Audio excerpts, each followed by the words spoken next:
Hello, all you happy innovators. How you guys doing, huh?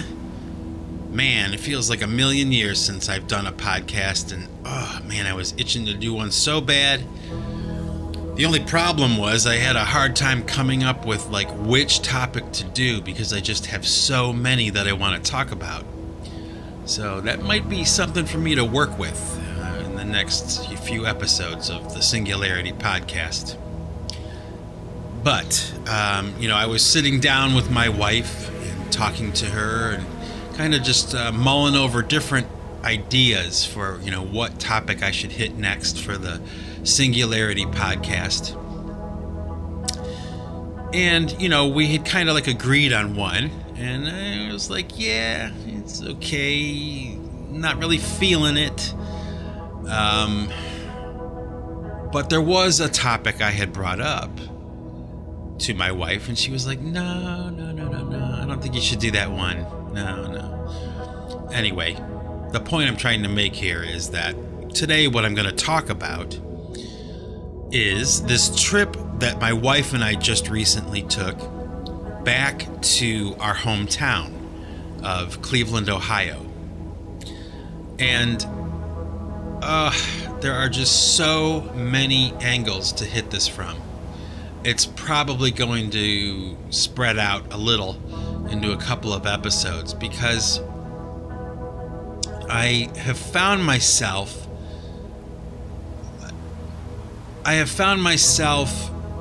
thinking about this trip we just took, like analyzing it. Okay. It was such a profound visit for some reason. Now, my wife and I visit Ohio probably once every couple of years, okay? So we don't go every year. We don't go more than once a year or something like that. We go every 2 years. We'll go back and see my family. And we try to rotate our visits yearly, our annual visits to her family and my family, her family first, my family the next year. The year after that, her family. The year after that, my family again. You get the idea. Well, this time we went back and there was a wedding taking place in our family. Okay, my niece was getting married. She lives in New York City. She works for an advertising agency. She's a very successful young woman. A very beautiful young woman. Very kind and gentle and funny. Much like my sister, okay, my sister's daughter, and we were invited to the wedding. So we decided we were going to go make the trip out to Ohio again, and it's something that I look forward to. I love my family. I don't get to see them a lot, so when I do get that opportunity, it's kind of nice to put all the music down, everything that I'm working on, put it all down for a week and go off into this other sphere of existence for a week and see everyone again and see my parents and see the house that I grew up in and all those things. Drive around the city, see the landmarks in the city that I miss and the things that I enjoyed when I lived there. Restaurants, all the great food that you can only find in Northeast Ohio, all these things that I had that had become a part of my life growing up. Okay, so it's kind of a nice adventure, really, to go back into that and kind of experience these things again. Normally, that's the case, but this time going back was different. All right, and I'm not even really sure why it was different this time, but it was, and not necessarily different in a positive way. Okay, things were kind of a little bit challenging and a little bit negative at times for me. Okay, and that's what I'm going to talk about today. Because it just hit me very hard, a lot of this stuff. Okay, I guess I can start like this. on a day-to-day basis, I live my life a certain way. I mean, just like you have your routine, you have the way things are, where everything is, and all that. And for me, okay, that kind of affords me the opportunity to have autonomy. I live far enough away from my family where they're not a part of my everyday life. And my everyday life is very consistent, okay? I wake up early, I go into the studio, and then at the end of the day, I wrap things up, I listen to what I've got, whatever, and then I go to bed, And in between, I'll cook meals and do all the domestic stuff, okay? And that's my life, okay? Whether I'm shooting a video, whether I'm writing a song, or whatever it is I'm doing, that's my day, okay? And it's a great existence, right? But it is a bit isolated, okay? I feel a little bit isolated sometimes, which can be good and bad. So going back into this environment with my family, it's kind of a little bit challenging sometimes because I go from the day-to-day existence I normally have, which is very focused and, relatively quiet or something, okay? Not a whole lot of social interaction. I spend a lot of time in the studio, and then I'm immersed into this environment where it seems like sometimes like everybody wants a piece of me because they haven't seen me in 2 years. So everybody wants some time with me. And so when I go back to Cleveland, there's this huge posse of people that want to see me, okay? And it's really great because I love them and I want to see them too. But it's a bit challenging because, sometimes people get a little offended because I can't be at their house on Tuesday. I have to go over to my sister's house on Tuesday. And, there's this weird kind of tug-of-war with people that happens, and people's feelings get hurt and they get offended, and I have to then take time to make amends to them and try to explain that I'm really trying to split my time up wisely and all those kinds of things. All right. And okay, I like that. I mean, I wouldn't want it any other way. They're my family, they're people that I love and I care about. I wouldn't want it any other way. But this time going back was different because a shift has taken place in my family over the past couple of years since I've seen them last. And I suppose that it's all been kind of heading in one direction all this time. It just was like it came to a head, or it was something that I was able to notice, or it was palpable this last time that I visited. Okay. My family, like your family probably, is a very complicated thing. Okay. The relationships are different, person to person. The level of understanding, person to person, is different. Expectations are different. And also, at least in my case, okay, there's this idea that I must take into consideration that I haven't seen these people in 2 years, okay? So a lot of life has been lived, a lot of things have happened, they have led their life there while I was leading my life way over here, okay? So I never had a problem understanding that, okay? But it never seemed to be more obvious than this last visit, okay?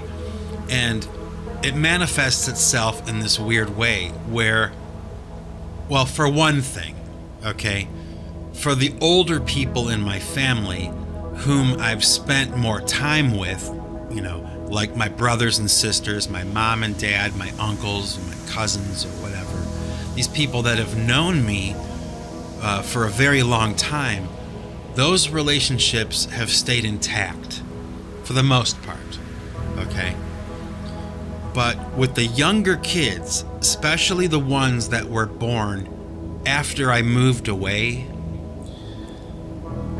they don't know me, okay? I'm a stranger to them. And that was a kind of a hard pill to swallow, okay? And a little bit saddening in some ways, because I then realize that I don't live there anymore, okay?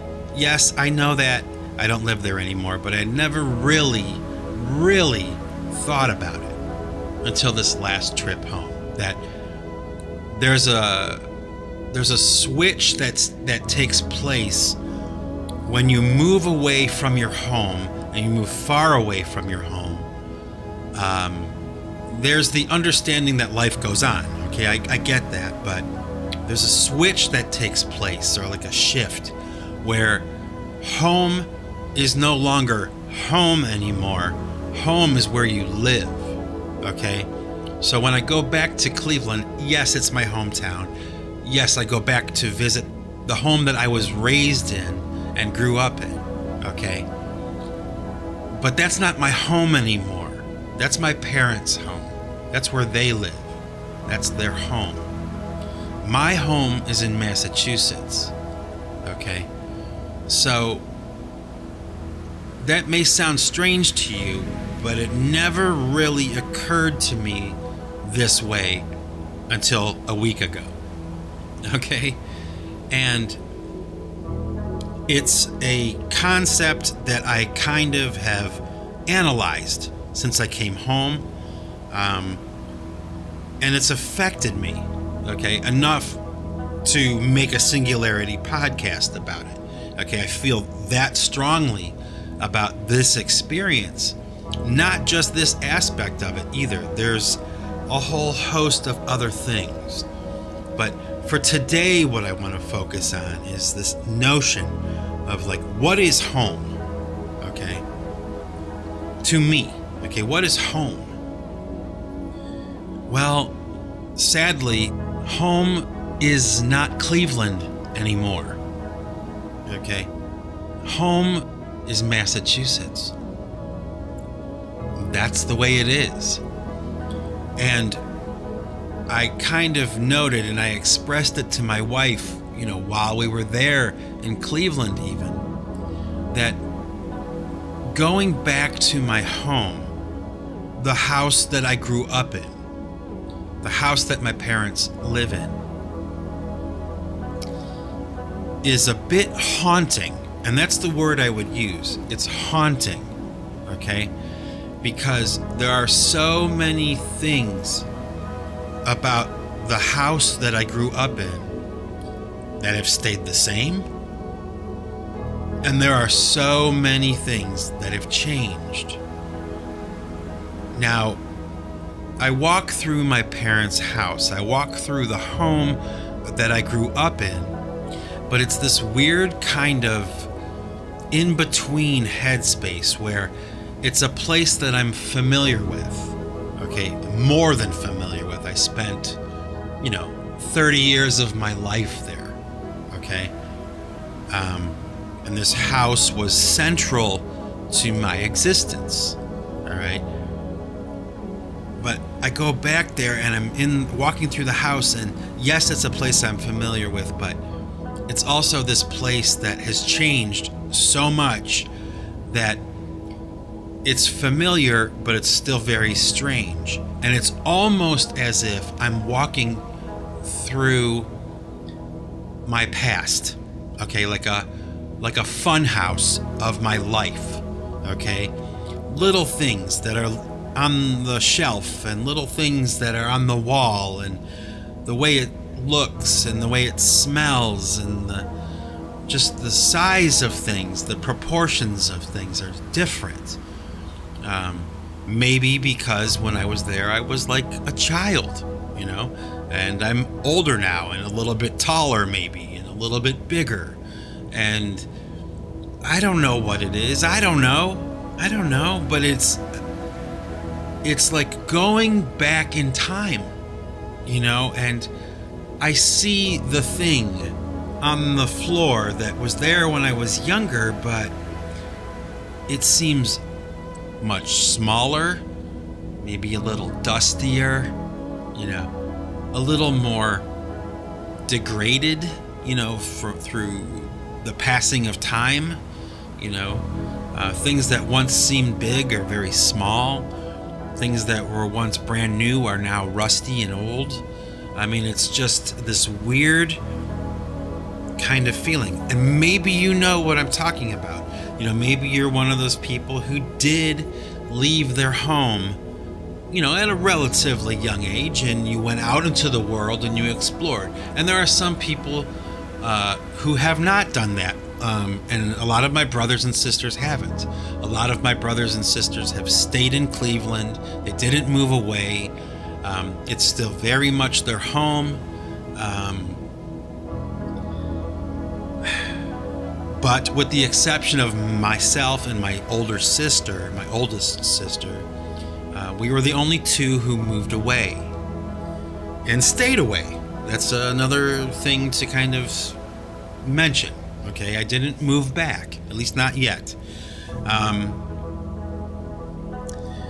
So I have this feeling, that I can't really describe. It's kind of, I guess maybe a little bit of a confusion.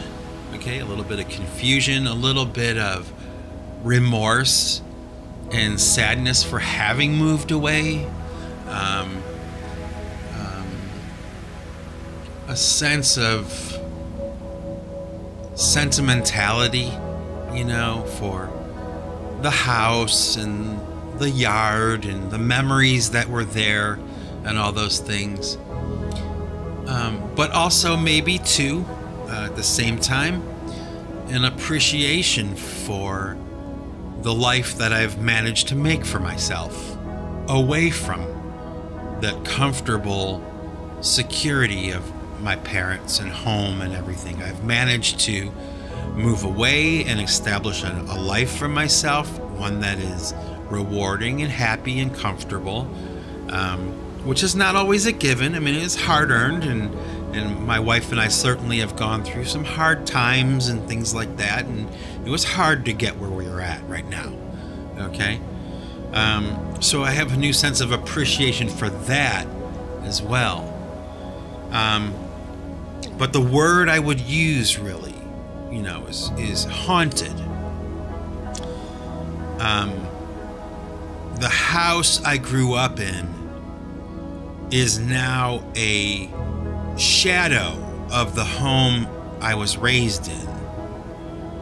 It's profound, it's life.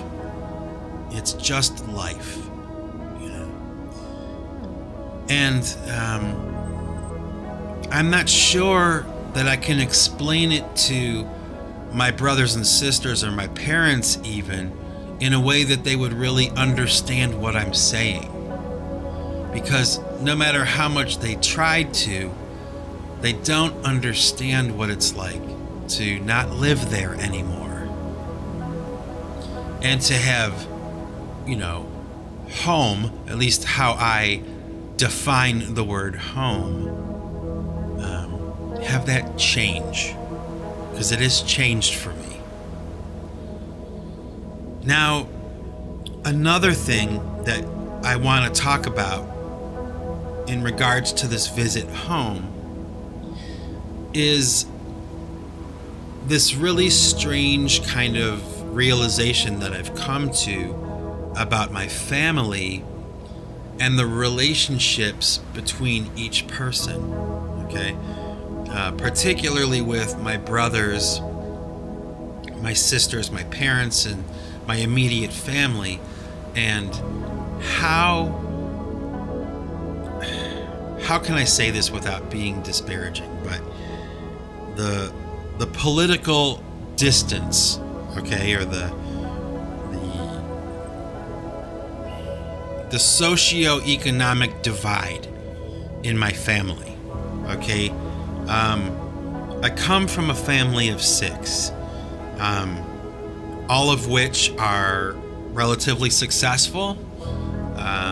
They all are, for the most part, self-employed. So we all have kind of like a streak of that. You know, there's an entrepreneurial spirit amongst me and my brothers. A sense of doing our own thing and being our own boss, which is cool, you know. But there's different levels of success. And, you know, fortunately for me, because I live away, my name isn't really in the pool of, you know, judgments. Okay, I don't live there anymore, so I don't really count anymore. I'm the only one who lives in a different state. So that affords me a little bit of neutrality in things. I'm not involved in the day-to-day comings and goings of my brothers and my sister and my parents and all those things. But apparently it seems to me, okay, that while I was gone in my stead from Ohio, and just maybe over the years, and maybe even, as lame as it sounds, okay, because it is lame, you know, since Donald Trump was elected president, okay, there is a very real divide. And we're talking about, you know, real distance politically between certain members of my family. Now, I can say from observing in my last visit, okay, that the majority of my family, my immediate family, are Trump supporters, okay? But there are a few people in my immediate family that are not. And, you know, you might be listening to this podcast in Scotland or Singapore or Australia or whatever. But if you're from the United States, you probably know what I'm talking about. I mean, families are really, literally divided politically right now. It happens. I mean, at the dinner table, you know, it comes to life and it comes to light. You can see it manifest and play out in conversations and discussions and arguments. It's real, okay?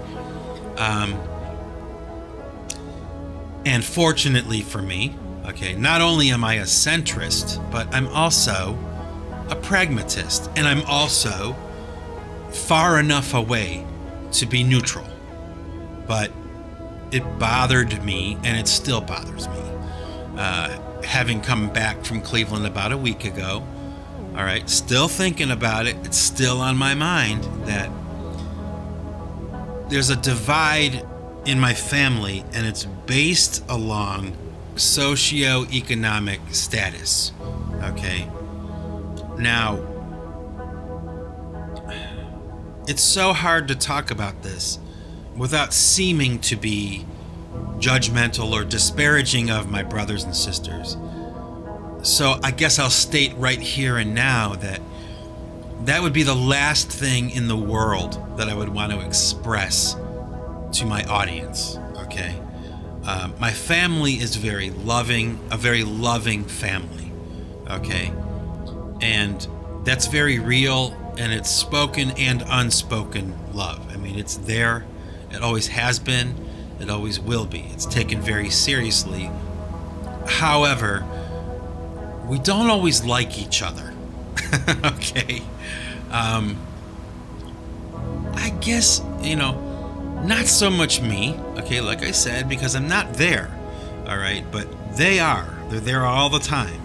And, you know, tempers boil, and, you know, opinions and dissent rise in a family. It happens. And, you know, unfortunately, it's a fact of life that we all kind of, in our own way, we all kind of grow apart from each other. It happens. It's life, okay? but it doesn't mean that it's pleasant, all right? And it doesn't mean that it's something that I would necessarily condone or encourage, okay? And, with this last visit,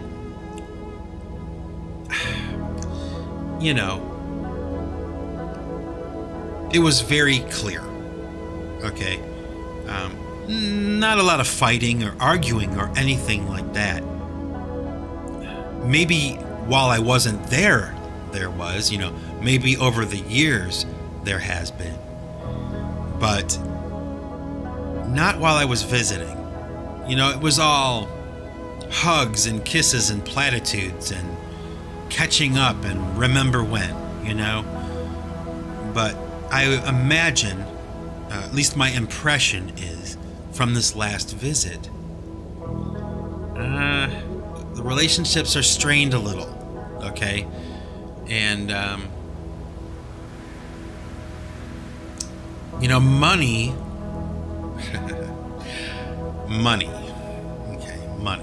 money does a lot of things, okay? And one thing it does is it makes people do and say things that they normally would not, okay? Now, in my family, I can honestly say there aren't any, quote unquote, poor people, okay? Some work harder than others. Some make more money than others. Some live a slightly more extravagant existence than others. But we've all worked hard for what we have.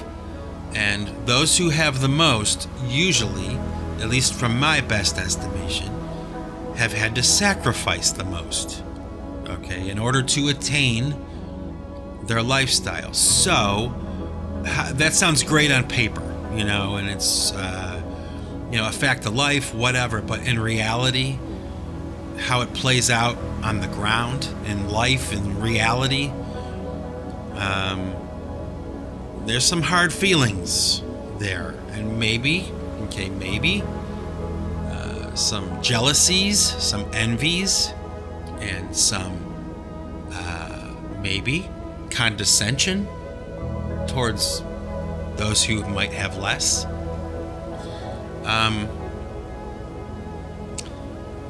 And I watched a little bit of that play out, and it bothers me. Can't do anything about it. Can't do anything to change it other than encourage, respect and love and, genuine concern for each other. But aside from, suggesting that or whatever, I don't have any control over these people.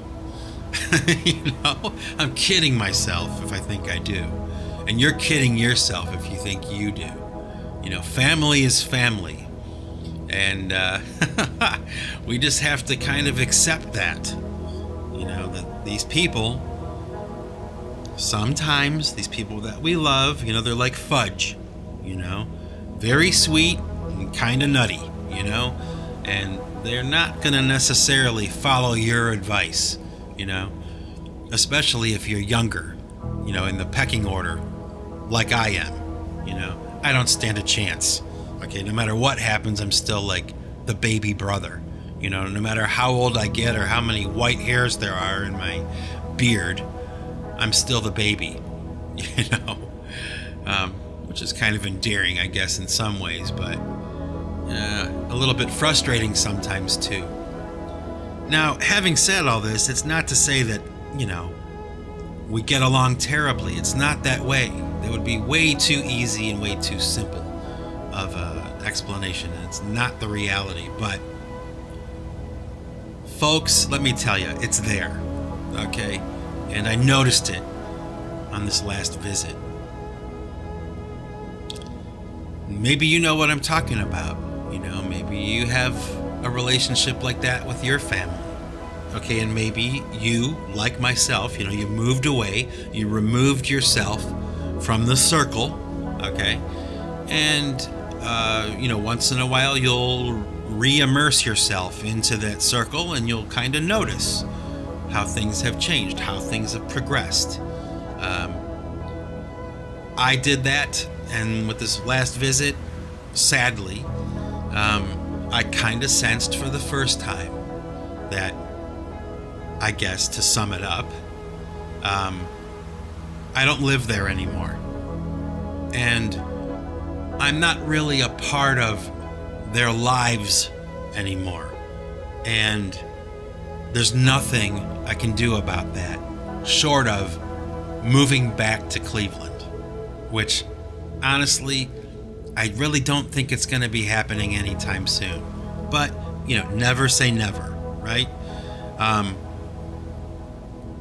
But yeah, it was a revelation to observe as an outsider the relationship between all of these people whom I love so much and that I genuinely like. Okay? But honestly, I'm not entirely sure that sentiment is reciprocated. And that is where I'm going to leave it for right now, because the next episode, I'm going to continue with this, because you want to know why? Because this is on my mind.